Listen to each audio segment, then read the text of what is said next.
नमस्कार दोस्तों, MMS news 24 में मैं मुर्तजा सैफी आप सभी लोगों का स्वागत करता हूं। दोस्तों, अभी जो मुद्दा चल रहा है वेनेजुएला के राष्ट्रपति को अमेरिका जिस दादागिरी से उठा के ले गया, वो एक बड़ा मामला है जहां पर पूरा जो वर्ल्ड है वो दो पार्टों में बढ़ गया। एक तरफ बात करें रूस की, चाइना की, तो ये लैटिन अमेरिका सख्त विरोध में है और दूसरी ओर कुछ कंट्री जो है वो अमेरिका का समर्थन कर रही है। लेकिन जो वर्ल्ड के नियम हैं, जो शांति की बात ट्रम्प करते हैं, सारे नियम कायदे ताक में रख के एक पद पे एक देश के राष्ट्रपति को उसके घर से, उसके बेडरूम से उठा के ले जाना कहां तक सही है। हमने देखा कि जिस तरह इराक से सद्दाम हुसैन को वो लेके गए, अमेरिका में वहां पर मुकदमा चलाया और अंत में एक नाटकीय मोड़ देकर जो है सद्दाम हुसैन को फांसी दे दी। यहां पर वेनेजुएला के जो राष्ट्रपति हैं निकोलस मदुरो, उनको उनकी बीवी सहित उठा लिया गया। बताया जा रहा है कि उन पर आरोप है कि वो ड्रग तस्करी करते हैं जिससे अमेरिका बर्बाद हो रहा है और अवैध हथियार की सप्लाई वहां करते हैं। ये अनबन जो सालों से चली आ रही थी उनके बीच, ट्रम्प चाहते थे कि निकोलस मदुरो जो है वहां के राष्ट्रपति वो अपना पद छोड़ दें, लेकिन अमेरिका की बात नहीं मानने का अंजाम ये हुआ कि लगातार महीनों तक मॉनिटरिंग करके एक जासूस भेज के जो पूरी तरह से राष्ट्रपति निकोलस मदुरो पे निगाह रखे हुए थे, वो कब उठते हैं कब बैठते हैं, क्योंकि जो राष्ट्रपति होते हैं वो एक जगह एक वक्त में नहीं ठहरते, अलग अलग जगहों पे वो कुछ दिन में ट्रांसफर होते रहते हैं।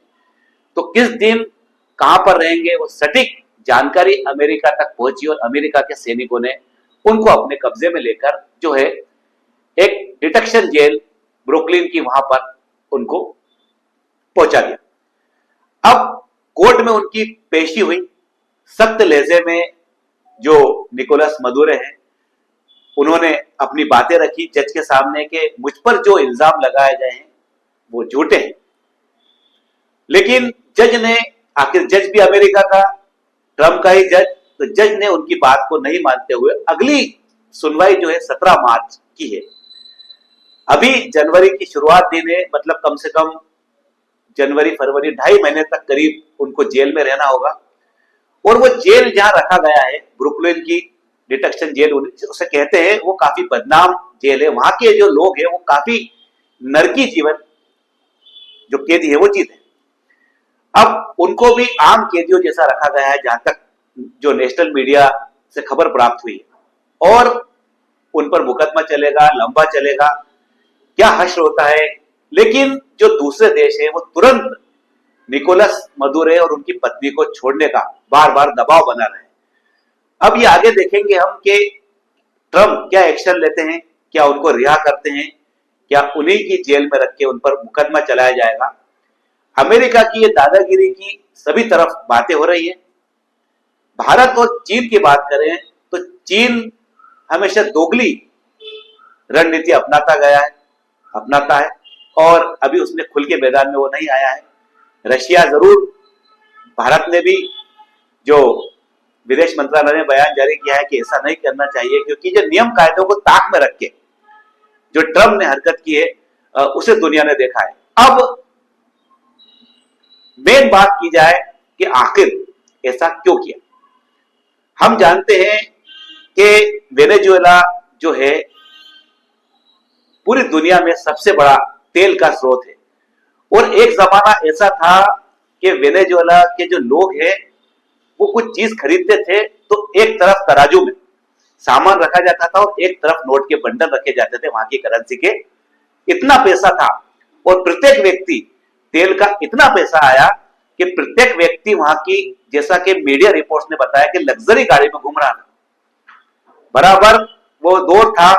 लेकिन कुछ समय बाद जब सिर्फ तेल में ही आकर्षण रहा वेनेजुएला के लोगों का और बाकी जो संपदा है, खाने पीने की चीजें हैं, उस पर उन्होंने ध्यान नहीं दिया और एक ही तरफ जब काम किया तो उनको दूसरी चीजें खरीदना पड़ी।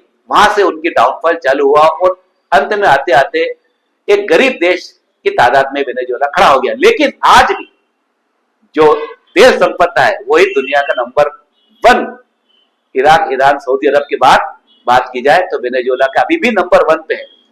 तो ये मान है कि ट्रंप की नजर वहां के तेल संपदा में है। हालांकि अमेरिकी सैनिक वहां पहुंचे हुए हैं, वो अपने हिसाब से देश को चलाने का, वेनेजुएला को चलाने का दावा कर रहे हैं, लेकिन अभी भी वहां विरोध भी हो रहा है।